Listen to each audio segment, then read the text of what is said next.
AITA for asking my friend to leave my birthday party because she brought her crying baby. Next time she'll have to find a babysitter if she wants to come to our parties. I 27 female recently threw a birthday party at my apartment, and while I don't usually make a huge deal out of birthdays, this year I really wanted to gather some of my closest friends for a relaxed, fun night.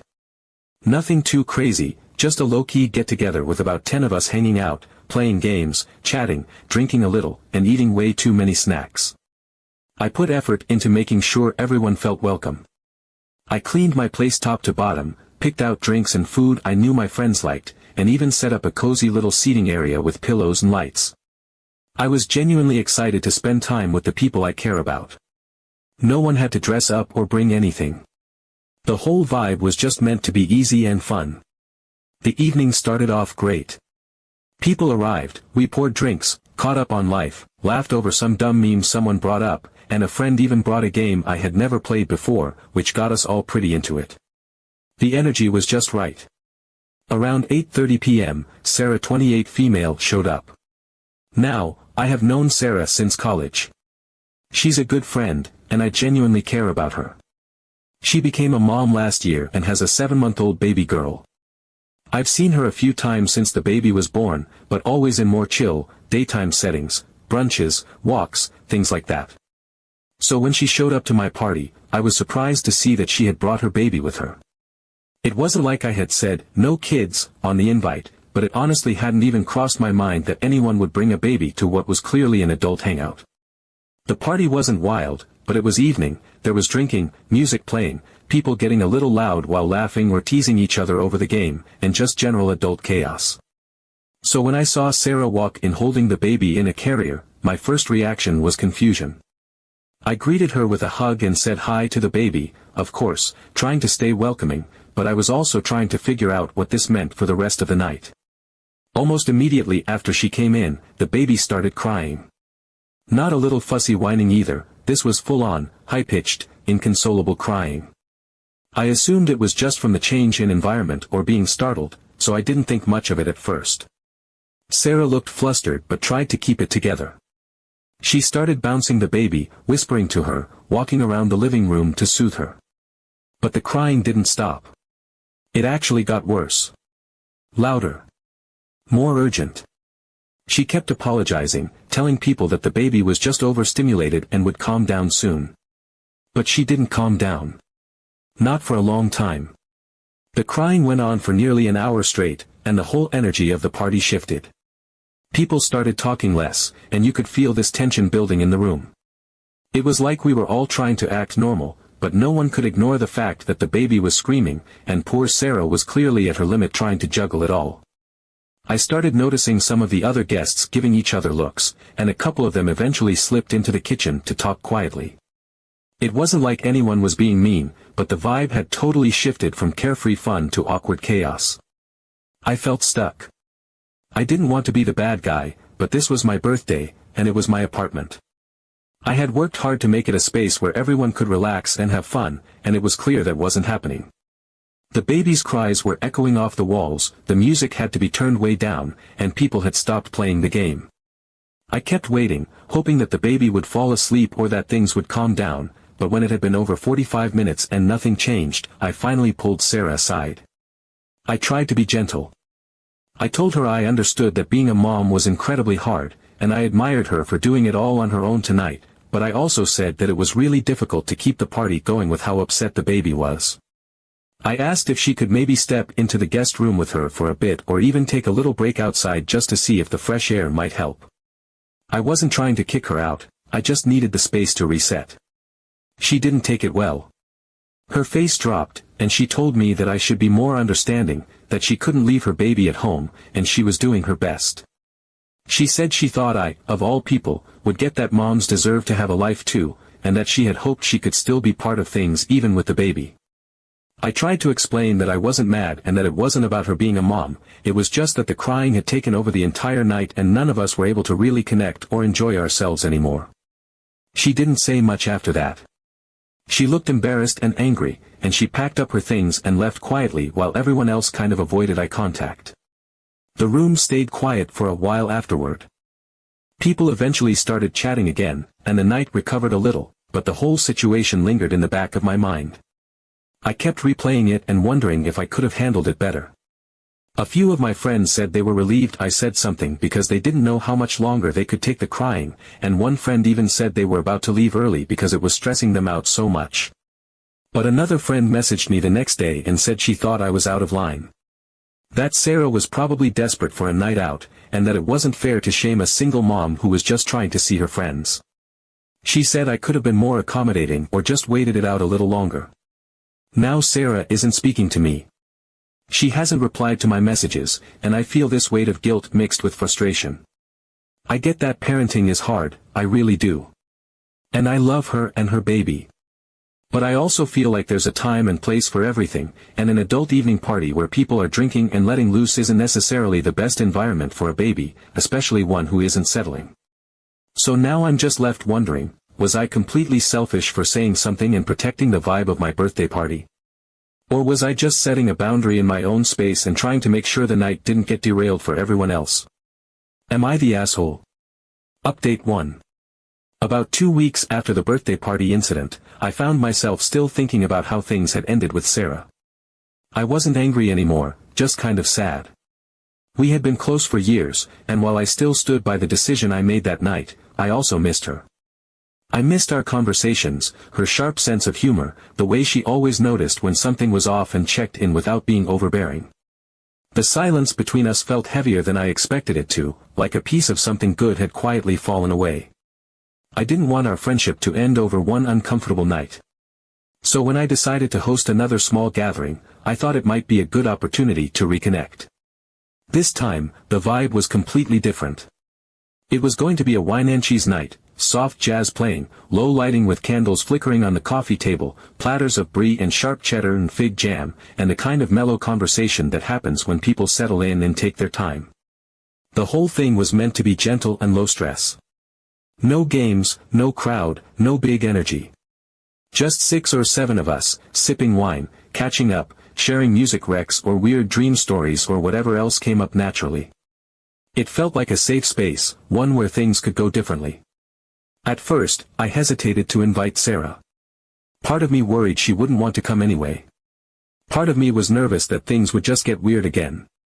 But I told myself this wasn't a party, it was a hangout. And if we were going to move forward as friends, we needed to have some kind of restart. A quieter night might actually be easier for her too, something more manageable. So I sent her a message.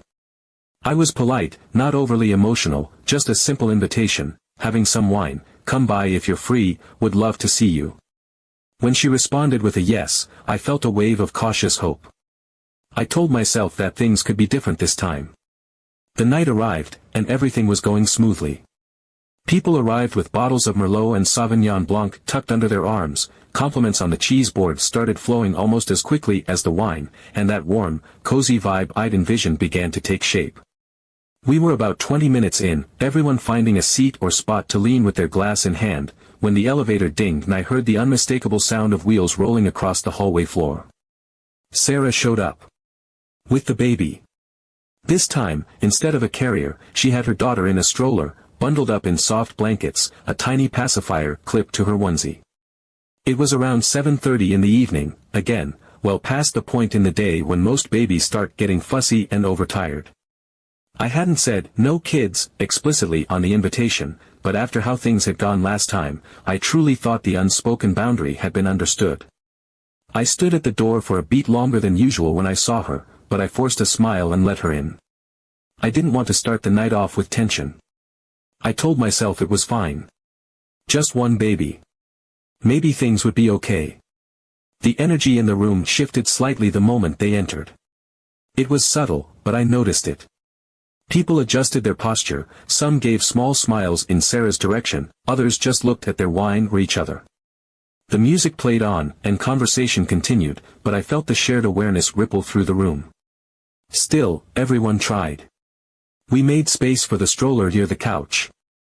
Someone offered Sarah a glass of wine, which she declined, and she settled in like nothing was unusual. For the first 10 or 15 minutes, it was fine. The baby was quiet, just blinking up at the ceiling, and Sarah was chatting with a friend about a new book she had been trying to get through. I was in the kitchen replenishing crackers and olives when I heard it start, a soft whimper at first, that unmistakable sharpness creeping into the sound. I paused and listened.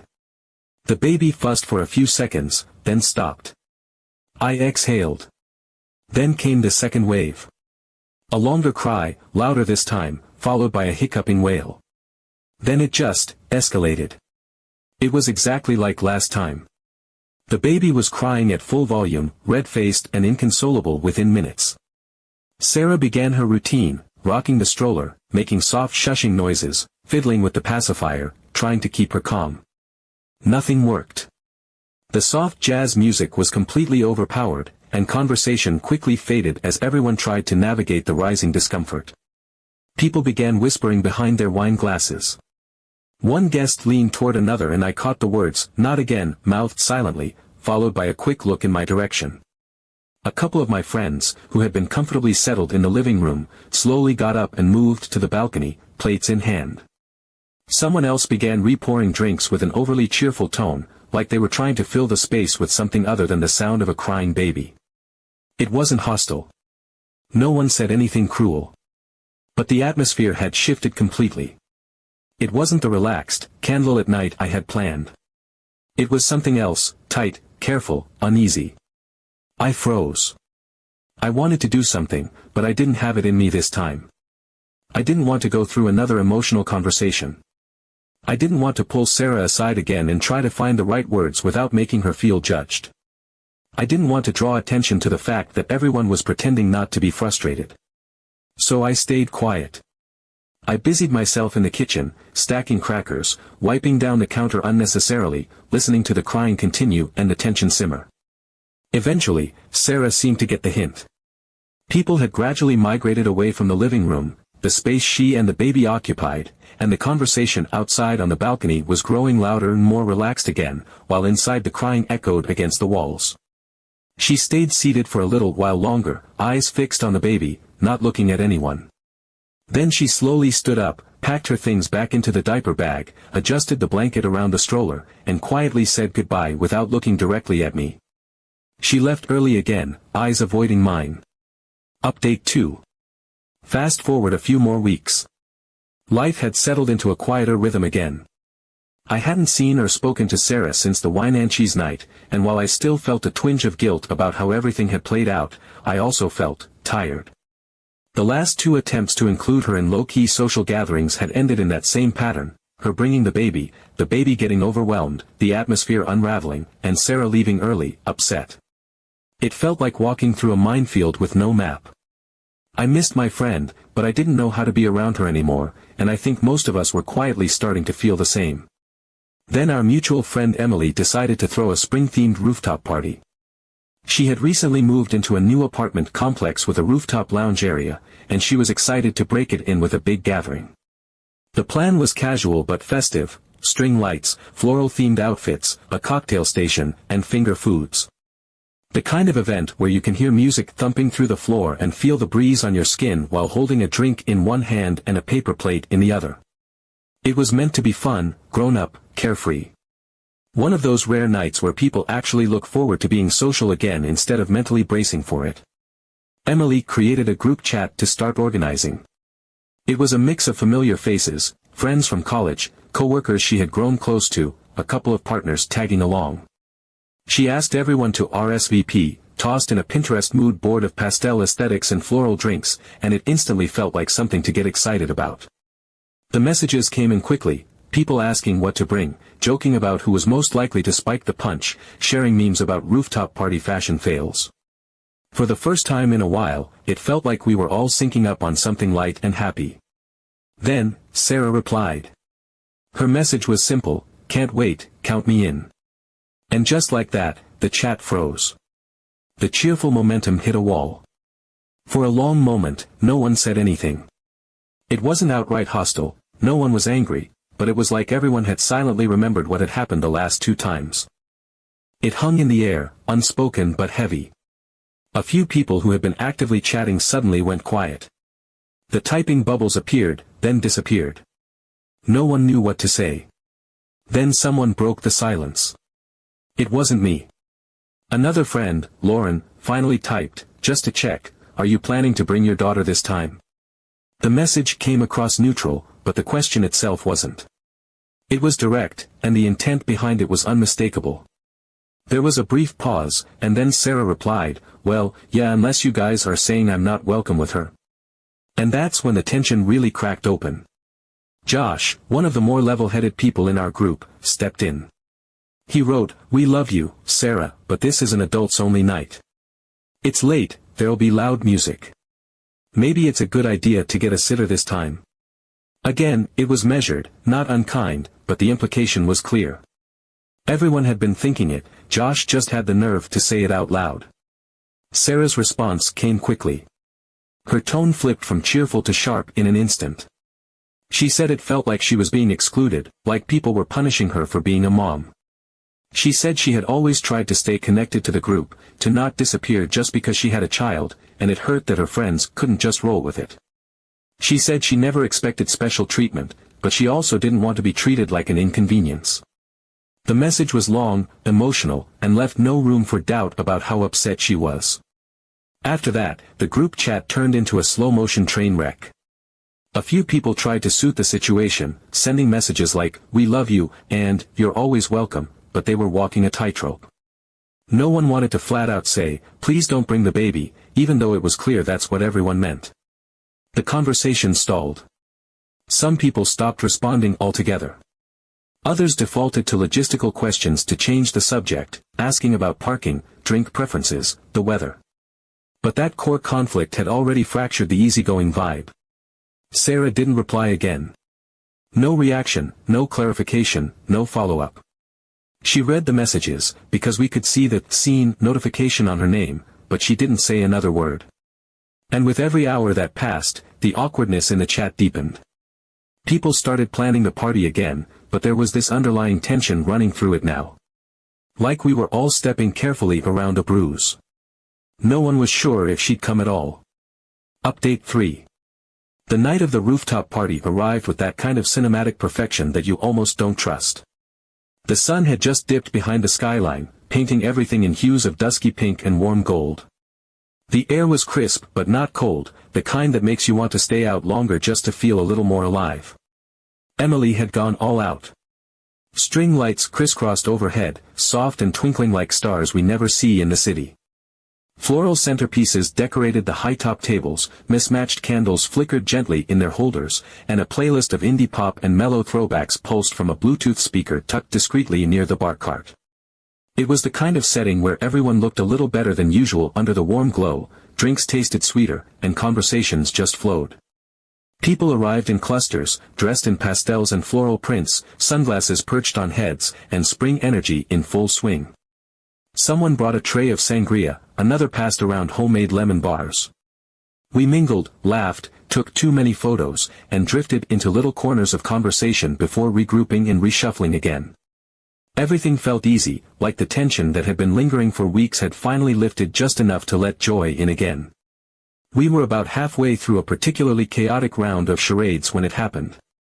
Someone was in the middle of a wildly inaccurate attempt to act out The Devil Wears Prada, using only dramatic hair flips and imaginary heels when the elevator dinged. It was just loud enough to cut through the laughter and music. Heads turned instinctively. For a split second, no one said anything. And then we saw her. Sarah. Alone. She stepped out of the elevator wearing a pale blue dress and a denim jacket, her hair pulled back in a low, effortless bun. There was no stroller, no baby carrier, no diaper bag slung over one shoulder. Just her. She stood still for a moment, clearly aware that she had become the center of attention. But not in the way she had before, not in that awkward, why is there a baby crying at a wine night, kind of way. This was different. People paused mid-sentence, mid-sip, mid-motion. Even the charades mime froze with one hand dramatically on their hip.